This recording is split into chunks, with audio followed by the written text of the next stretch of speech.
Assalamualaikum warahmatullahi wabarakatuh. Saya di sini akan memaparkan tentang laporan keuangan sederhana di dalam pelajaran produk kreatif dan kewirausahaan. Perkenalkan, nama saya Din Kurnia Utami SPDMM. Saya mengajar di SMK Negeri 2 Depok. Laporan keuangan di dalam kewirausahaan. Menurut Ikatan Akuntansi Indonesia, laporan keuangan adalah struktur yang menyajikan posisi keuangan dan kinerja keuangan dalam suatu organisasi. Tujuannya melihat dampak keuangan yang timbul dari keputusan ekonomis yang telah dibuat. 2. Digunakannya sebagai dasar untuk menilai dan meramal keuangan perusahaan di masa kini dan masa yang akan datang untuk mengambil keputusan. Karakteristiknya di dalam laporan keuangan ini dapat dipahami.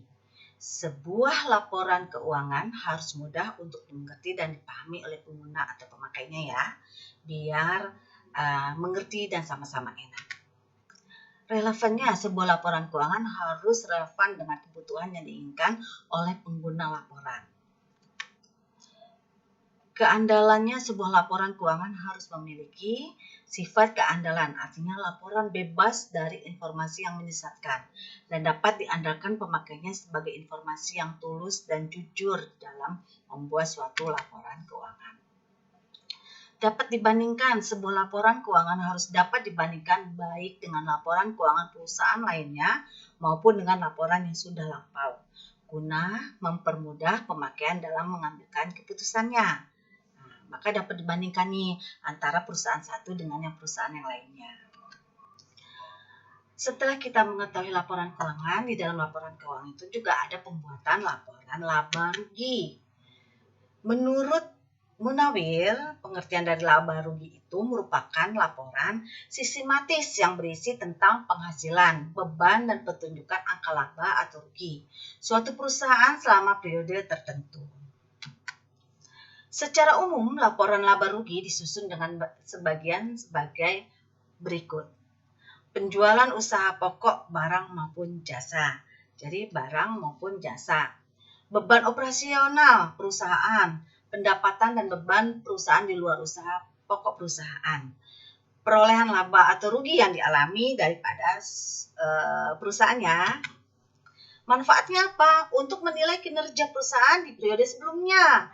2. Sebagai basis untuk menilai kinerja perusahaan yang akan datang.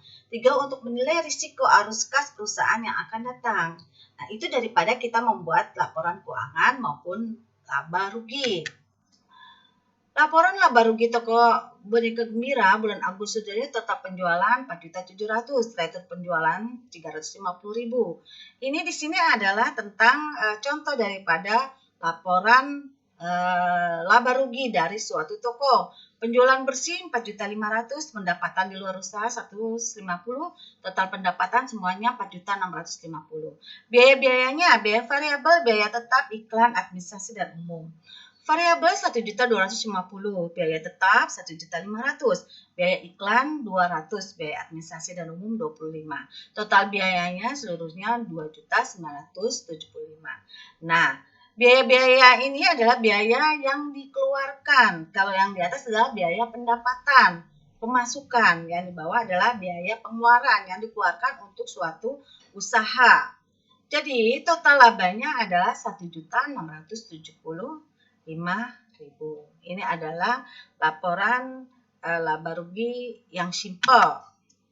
Nah, itu sekedar paparan tentang laporan keuangan dan laporan laba rugi. Mudah-mudahan anak-anakku semua bisa memahami. Terima kasih. Assalamualaikum warahmatullahi wabarakatuh.